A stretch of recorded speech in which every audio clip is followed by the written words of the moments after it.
और इस वक्त बड़ी खबर गढ़वा से आ रही है, जहां सरकारी योजना के 10 करोड़ रुपए की राशि का कोई सुराग ही नहीं मिल रहा है। बड़ी खबर गढ़वा से, जहां पर मुआवजे के 10 करोड़ रुपए का सुराग नहीं मिल रहा है। गढ़वा में पानी की कमी को दूर करने के लिए खरौंधी प्रखंड को डोमनी नदी पर बराज बनाया जा रहा था। तत्कालीन केंद्रीय मंत्री जयराम रमेश ने 44 करोड़ की परियोजना की आधारशिला रखी थी, लेकिन 8 साल बाद भी इसका काम खत्म नहीं हो पाया है। वहीं रैयतों को मिलने वाले मुआवजे के रूप में भू अर्जन विभाग को 10 करोड़ रुपए का आवंटन किया गया, लेकिन विभागीय अधिकारियों और कर्मचारियों की मिलीभगत से अब ये रकम ट्रेसलेस हो गई है। मामले के खुलासे के बाद उपायुक्त ने इसे साइबर फ्रॉड का मामला बताते हुए जांच टीम गठित कर जांच के आदेश दिए हैं। वहीं बीजेपी सांसद और विधायक ने इसे लेकर राज्य सरकार पर जमकर निशाना साधा।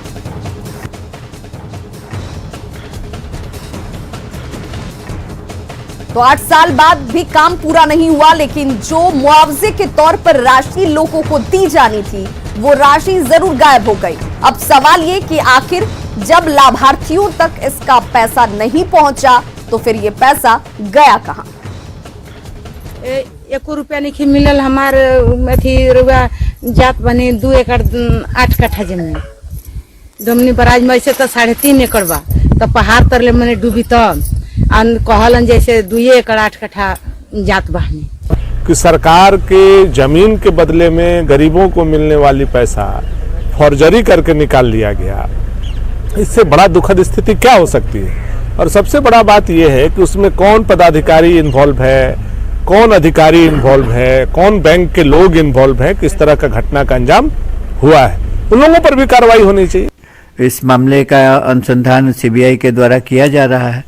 सीबीआई के द्वारा एक बार यदि इस कांड में चार्जशीट सबमिट कर दिया जाता है तो पुनः उस राशि की मांग संबंधित विभाग से की जाएगी, ताकि लोगों को मुआवजा दे दिया जाए और मुआवजा देने के बाद उस कार्य अधूरे कार्य को पूरा किया जाए। और सहयोगी शैलेश कुमार हमारे साथ इस वक्त फोन लाइन पर जुड़ गए हैं ज्यादा जानकारी के साथ। शैलेश, सवाल यही कि जिन तक ये पैसा पहुंचना था वो पैसा उन तक नहीं पहुंचा, तो फिर ये पैसा किस तक पहुंचा? जी, मैं आपको बता दूं कि ये मामला 2017-18 की है, लेकिन सबसे बड़ी बात है कि ये पैसा आखिर निकाला सरकारी खाते में से कौन, और इस बात की पता अब तक न सरकार लगा पाई है, न ही जिला प्रशासन के कोई अधिकारी इसमें अपनी भूमिका निभा रहे। शैलेश, ये मामला संज्ञान में कब आया है? कब से इसकी जांच शुरू की गई? कब अब इस मामले पर गंभीरता बरती जा रही है?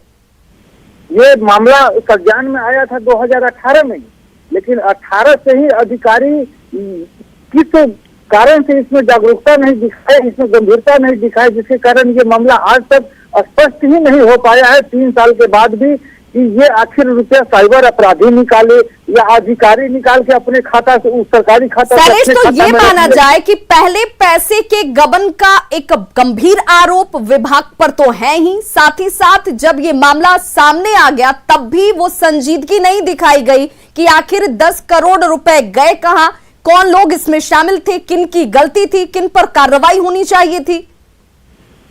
जी बिल्कुल, आपने सही कहा। यही सबसे बड़ी बात है कि ये 10 करोड़ रुपया कोई छोटी मोटी रकम नहीं होती है। अगर ये साइबर अपराधी भी निकाले तो इसके तहत कहीं मामला दर्ज होनी चाहिए।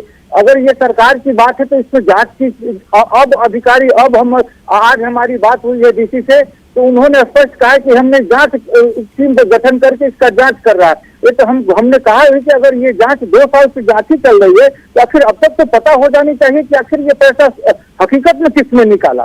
सरकारी अधिकारी इसमें इन्वॉल्व है या साइबर अपराधी ही है, तो फिर FIR दर्ज हो, साइबर अपराधी की गिरफ्तारी की बात हो। आखिर ये 10 करोड़ का सवाल यही है कि 2018 से लेकर 2021 तक पहुंच गए, लेकिन कौन लोग इसमें शामिल, जांच टीम के हाथ क्या कुछ लगा, अब भी ये सवालों के दायरे में। ये बहुत बहुत शुक्रिया तमाम जानकारी के लिए शैलेश आपका।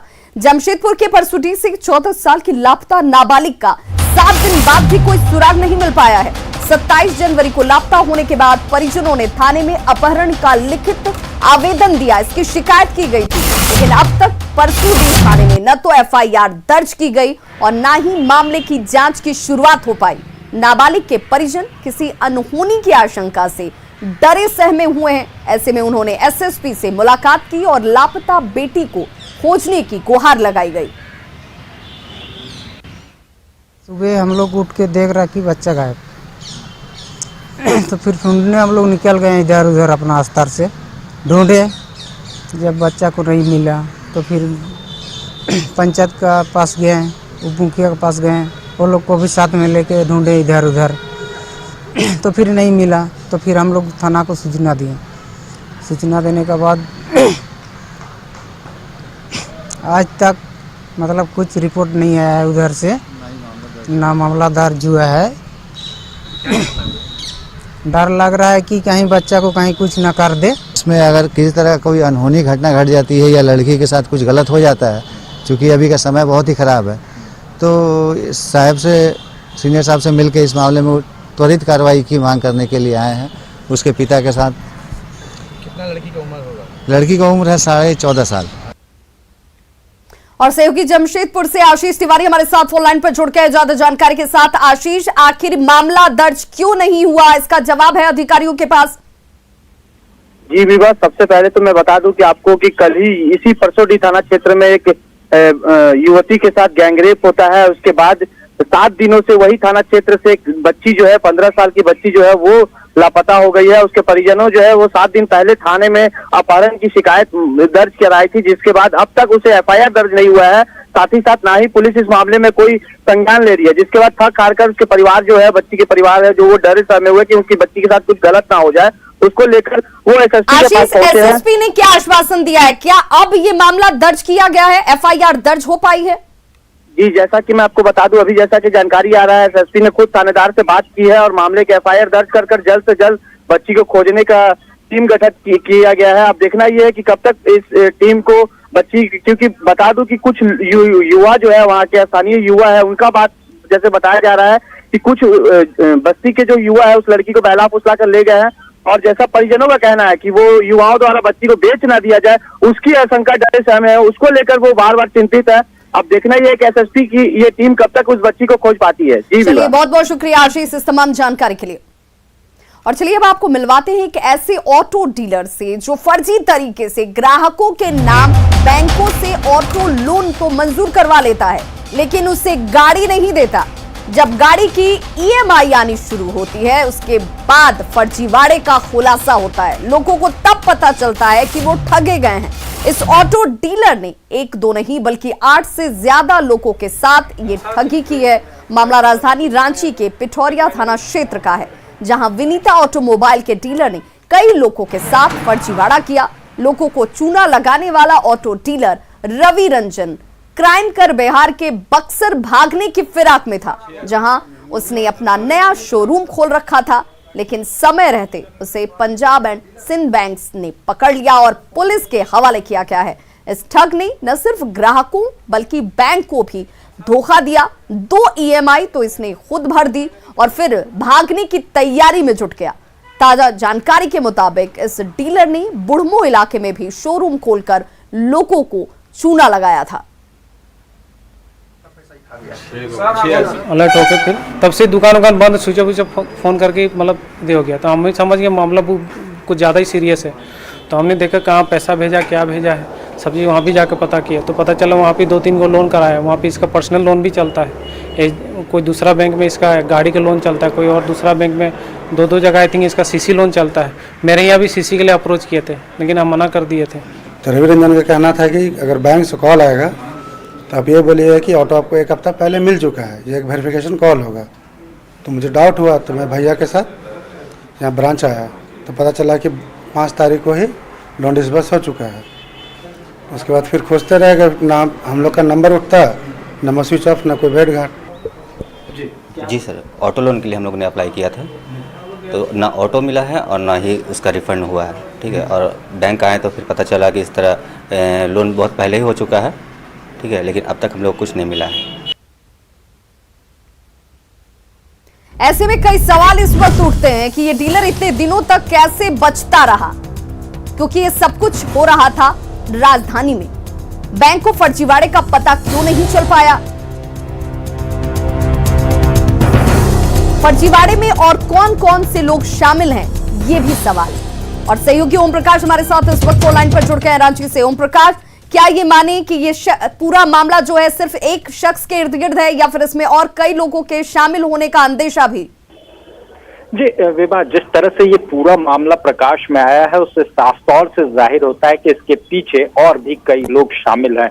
हो सकता है बैंक की भी मिलीभगत इसमें हो, लेकिन खासकर जिस तरह से बैंक मैनेजर से हमारी बात हुई, उन्होंने साफ तौर से इसमें किसी भी प्रकार की संलिप्तता से इनकार किया। लेकिन अगर आपको बताए, जानकारी के अनुसार जो हमें जानकारी है और जो भी प्रोविजन है, बैंक प्रक्रिया है, उसके अनुसार अगर कोई भी गाड़ी का कमर्शियल डिलीवरी होती है तो उसमें बैंक मैनेजर भी मौजूद रहते हैं और उस दरमियान जो होता है सभी का फोटोग्राफ्स होता है और वो जो फाइलिंग की जाती है बैंक में, उसमें वहां पर वो रखा जाता है संचिका के रूप में। लेकिन इसमें वो उस प्रोविजन को पूरी तरह से अनफॉलो किया गया है, जो साफ तौर से बैंक पर भी सवाल उठाता है। वहीं जिस तरह से ग्राहकों को ये भी जानकारी नहीं मिली कि उनका लोन अप्रूव हो गया है और उनके नाम पर ईएमआई भी चालू हो गई है, तो इस तरह की जानकारी ग्राहकों तक न पहुंचना ये भी कई तरह के सवाल करता है। वहीं पर जो फोटोशॉप के जरिए फोटो डीलर के द्वारा बैंक प्रकाश, सवाल ये भी उठेंगे कि जिनके नाम पर लोन ग्रांट हो रहा है, जिन्हें लोन दिया जा रहा है, क्या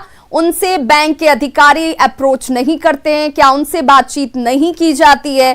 यानी सीधे तौर पर यहां पर कानूनों की धज्जियां उड़ाई गई जो कि नॉर्म्स तय किए गए हैं बैंकों के लिए।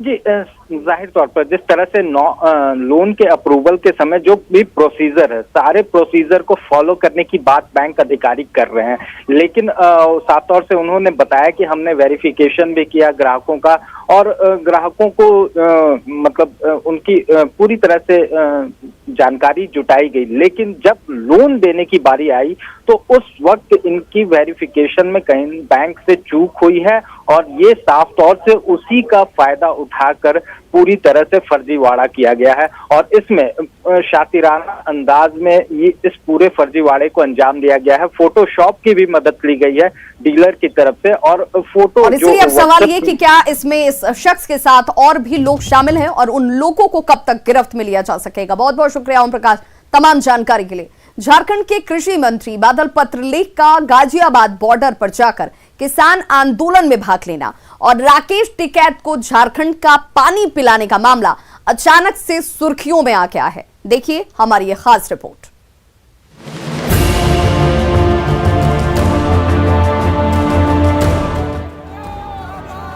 गाजियाबाद बॉर्डर पर किसान नेता राकेश टिकैत से झारखंड के कृषि मंत्री बादल पत्रलेख ने मुलाकात की। इस मुलाकात में उन्होंने टिकैत को झारखंड का पानी पिलाया। दरअसल पत्रलेख खास तौर पर टिकैत के लिए ये पानी झारखंड से लेकर गए थे। हालांकि पानी को लेकर जब उनसे सवाल किया तो उन्होंने कहा कि इसके राजनीतिक मायने नहीं निकाले जाए। नहीं, सिंपल जल था। अगली बार बाबा बासुकीनाथ और बैद्यनाथ का जल लेकर। इस मौके पर पत्रलेख ने किसानों के मुद्दे पर केंद्र सरकार पर जमकर निशाना साधा और कहा कि केंद्र देश की सबसे बड़ी शक्ति किसानों से धोखा कर रही है। बिल्कुल, वहाँ पर हम लोग उनको लेके गए थे, सभी जगह के लोग आप जाके वहाँ देखेंगे, कर्नाटक के, आंध्र के, उड़ीसा के लोग वहाँ पर हजारों की संख्या में पहुँच रहे हैं, सम्मान दे रहे हैं और एक आंदोलन बन गया। ये जब से उनके आंसू छलके हैं, पूरे देश में एक भावुकता का माहौल है। किसान आंदोलन में मंत्री बादल पत्रलेख ने पॉलिटिकल पानी के जरिए कांग्रेस की राजनीति चमकाने की कोशिश की है, क्योंकि पानी की असली कहानी सिर्फ वही जानते हैं। न्यूज़ 18 के लिए रांची से संजय कुमार सिन्हा की रिपोर्ट। तो रांची से बीजेपी सांसद संजय सेठ ने किसान नेता को पानी पिलाने पर बादल पत्रलेख पर कटाक्ष किया है। उन्होंने कहा कि कृषि मंत्री जनता को भी पानी पिला रहे हैं।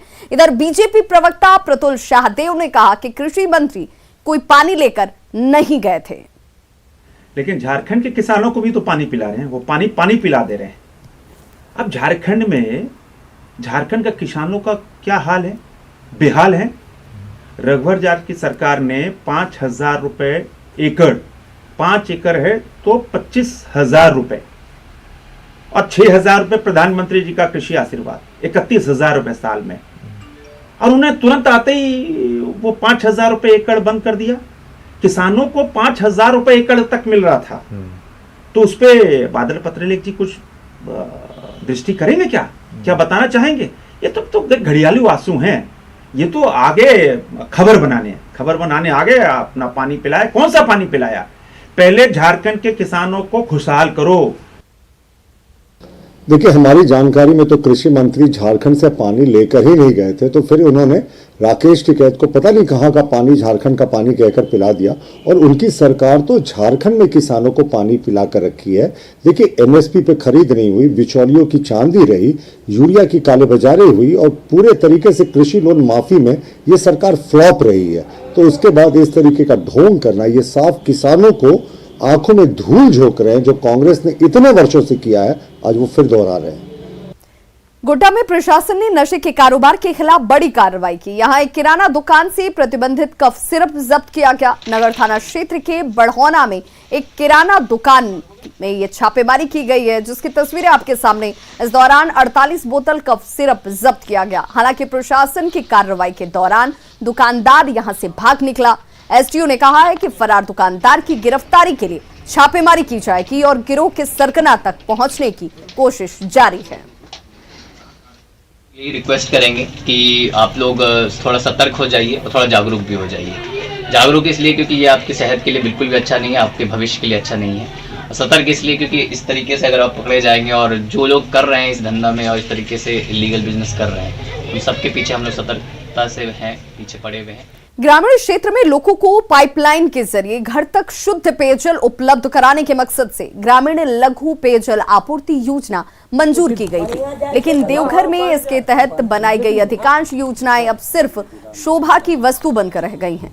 ग्रामीण अब इसके औचित्य पर सवाल उठा रहे हैं। केवल देवघर अनुमंडल में ऐसे तकरीबन 280 गांव को चिन्हित कर ओवरहेड टैंक और पाइपलाइन के जरिए घर तक पीने का पानी पहुंचाने का फैसला लिया गया था, लेकिन इनमें अधिकांश योजनाएं बेकार पड़ी हुई हैं। वहीं डीसी ने योजनाओं को जल्द दुरुस्त करने के लिए साथ ही साथ अनियमितता में जो लोग पाए जाएंगे उन पर कानूनी कार्रवाई करने की बात कही है। ऑटो लिया, यहीं पानी पिलाए अपन चापाकल से, तो बोला कि बहुत जल्द बन जाएगा, लेकिन आज लगभग 12-13 महीना हो गया, बन नहीं। क्या परेशानी होती है? परेशानी तो क्या है, मशीन में तो वो हम तो नहीं बता सकते। काफी परेशानी हो रही है और इसमें व्यापक रूप से प्राकलन घोटाला है। इनकी जो गुणवत्ता होनी चाहिए वह नहीं है। लोग डुप्लीकेट सामान लगा के इसको किसी तरह से स्ट्रक्चर को सिर्फ दिखावे के लिए खड़ा किया है। इनको जिस पर्पज से सरकार की जो सोच थी उसके अनुरूप यह योजना नहीं बनी है, इनकी गुणवत्ता उस अनुरूप नहीं हुई, जिसके चलते यह सब टंकी सब खराब पड़ा हुआ है। ये पीएचडी इंजीनियर्स को हम लोगों ने इंस्ट्रक्ट करेंगे कि इसका एक डिटेल्स लेने के लिए, और विभिन्न माध्यमों से भी हमको कुछ सूचना मिला है कि जल मीनार जो है अच्छा गुणवत्ता नहीं है, तो इसका हम जांच भी करवाएंगे और साथ ही साथ इसको कैसे हम लोग रिपेयर करवा सकते हैं। जो एजेंसी है उसके ऊपर हम लोग जो इसको ठीक करवाने के लिए भी आदेश करेंगे, और साथ ही साथ अगर कोई समस्याएं हैं तो कानूनी कार्रवाई भी जो होगा वो भी करेंगे।